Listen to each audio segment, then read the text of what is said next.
انا في رمضان اساسي معايا الاكتئاب. يمكن تبقى متوقع انك هتحس بتحسن بسبب الروحانيات والعباده بتاعت رمضان، لكن فجأة تلاقي نفسك أسوأ ومشاعري متضاربة والتوتر زايد. ممكن حتى تبتدي تلوم نفسك وتفكر هو أنا إيماني ضعيف، زي ما في ناس شايفة إن الاكتئاب ده مجرد قلة إيمان. بس هل الصيام في حد ذاته ممكن يكون هو اللي بيسبب الاكتئاب؟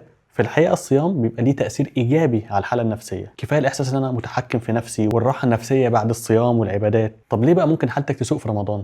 أولاً تروما التجمعات. ممكن يكون عندك تجارب سابقة مرتبطة بالعزلة والتجمعات العائلية غير المريحة. تغيير مواعيد الأدوية، لأن لخبطة مواعيد العلاج مع الصيام ممكن أصلا تأثر على استقرار حالتك المزاجية. سباق العبادات، تقعد تحط لنفسك توقعات عالية جدا ولو ما حققتهاش أقعد ألوم نفسي. تغيير الروتين، تغيير مواعيد الأكل والشرب والنوم، ده ممكن يبقى ليه تأثير على استقرارك النفسي. الحل إيه بقى؟ لازم نتكلم مع الدكتور بتاعنا بصراحة عن التغيرات النفسية ومشاعرنا في رمضان، ونتقبل ان العباده زي اي حاجه في الدنيا فيها ابس وداون، وان مشاعرنا مش دايما دليل على الايمان.